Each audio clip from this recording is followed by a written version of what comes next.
بسم اللہ الرحمن الرحیم۔ السلام علیکم ورحمۃ اللہ وبرکاتہ۔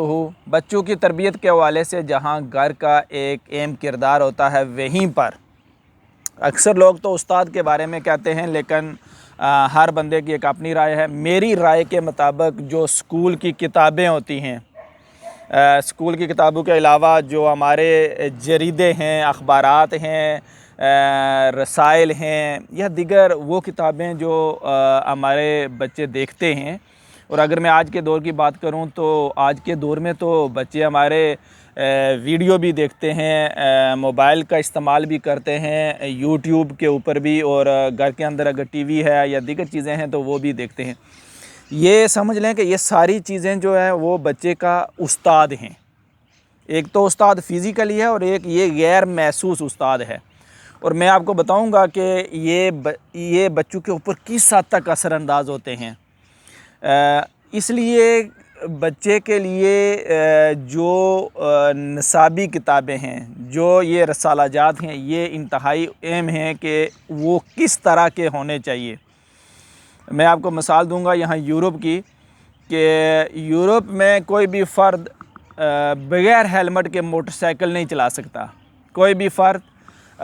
بغیر سیٹ بیلٹ کے گاڑی نہیں چلا سکتا۔ اگر کہیں کوئی چلاتا ہے تو اسے جرمانہ کیا جاتا ہے۔ اب ذرا دیکھیے کہ یہ جو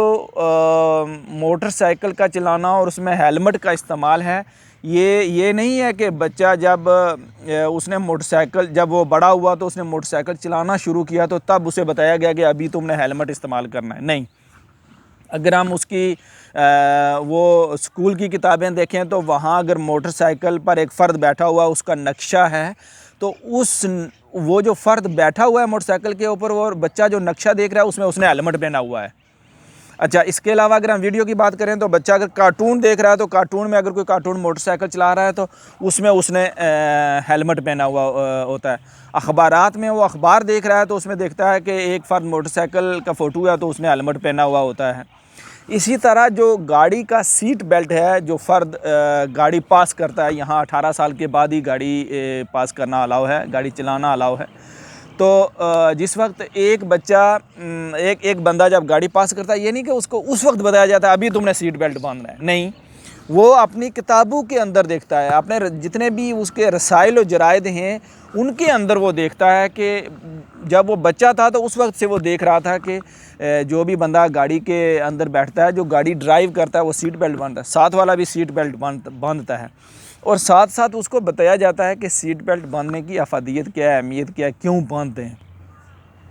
تب جا کر ایک بچے کا ایک مائنڈ پورا سیٹ ہو کر جب وہ بڑا ہوتا ہے تو ان چیزوں کو فالو اپ کرتا ہے۔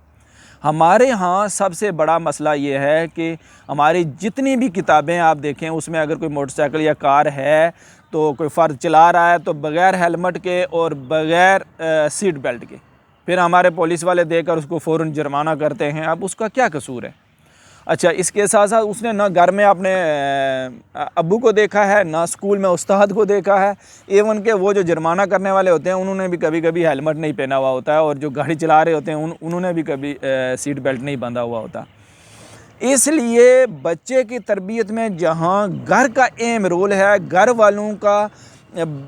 بحیثیت ماڈل پیش ہونا ضروری ہے، وہیں پر جو ہمارے یہ ٹی وی ہے، ویڈیو ہے، جتنی بھی ہم بچوں کو کوئی چیز دکھاتے ہیں یا بچے کتاب کے اندر پڑھتے ہیں، اس کا بھی ایک اہم رول ادا ہونا چاہیے۔ اچھا، اس کے ساتھ ساتھ میں یہ بھی بتاؤں گا کہ ایک تو یہ حصہ ہے ان لوگوں کے لیے جو ہمارے ملک پاکستان میں یا آزاد کشمیر میں رہتے ہیں، ان کے لیے ہے کہ جو ہماری کتابیں ہیں وہ کس طرح کی ہونی چاہیے، اور اب دوسری ہے کہ یہاں جو یورپ میں ہمارے بچے موجود ہیں ان کی تربیت کس طرح سے ہونی چاہیے، کیونکہ اگر نصابی کتابوں کی بات کرتے ہیں تو یہاں کی تو نصابی کتابیں تقریباً ہی ڈیفرنٹ ہیں جو کچھ ہم بچوں کو سکھانا چاہ رہے ہوتے ہیں۔ مثلا میں اپنے بچوں کو کوئی چیزیں سکھا رہا ہوتا ہوں تو اس میں چونکہ اپنے کلچر کے حوالے سے سکھا رہا ہوتا ہوں، اپنے ریلیجیس کے حوالے سے سکھا رہا ہوتا ہوں، تو چونکہ یہاں کا ماحول ڈیفرنٹ ہے، الگ سے ماحول ہے، کلاس اور سکول کا الگ سے ماحول ہے، کتابیں الگ سے ہیں، یہاں کے رسائل و جرائد الگ سے ہیں، تو وہاں پر اگر میں بچے کو گھر میں کچھ اور بتا رہا ہوں اور سکول میں وہ کچھ اور پڑھ کر آ رہا ہے تو بچہ کنفیوز ہو رہا ہے۔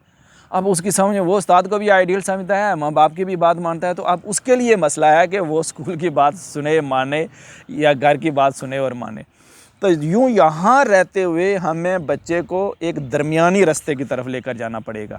کہ یہاں کا جو بچہ ہے، تاکہ اسکول اور گھر کا ماحول جو ہے نا اس کو اس طرح سے ٹکراؤ نہ پیش کریں وہ آپس میں، بلکہ ایک درمیانی رستے کے طور پر کہ بچے کو بتایا جائے کہ ہمارا کلچر کس طرح کا ہے، ہمارا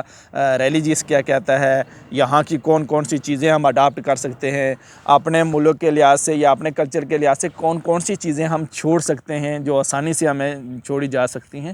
تو یوں بچپن سے ہی، اس سے پہلے ہم نے ایک اپنی گفتگو میں آپ سے گزارش کی تھی کہ پہلے دن سے ہی یوں بچے کا ایک مائنڈ بن جانا چاہیے کہ کس طرح کا بچہ ہم تیار کرنا چاہتے ہیں۔ اس کے لیے جہاں والدین اپنے آپ کو نمونہ پیش کریں، وہیں پر جو ہمارے اسکول کا ماحول ہے اور اسکول کی جو کتابیں ہیں، جو رسائل و جرائد ہیں، وہ بھی بچے کو ایک نمونے کے طور پر چیزیں دیں کہ کس طرح کا ایک بچہ ہمارا تیار ہوگا، پھر جا کر ہم کوئی ایک اچھی نسل تیار کر سکتے ہیں۔ اگر یہ ساری چیزیں ساتھ ساتھ نہیں چلیں گی تو ہمارے لیے بڑا مشکل ہوگا کہ ہم ایک بہترین، اچھی اور خوبصورت نسل تیار کر سکیں۔ اس لیے ہم سب کی یہ ذمہ داری ہے کہ ہم ان چیزوں کے اوپر فوکس کریں۔ بہت شکریہ۔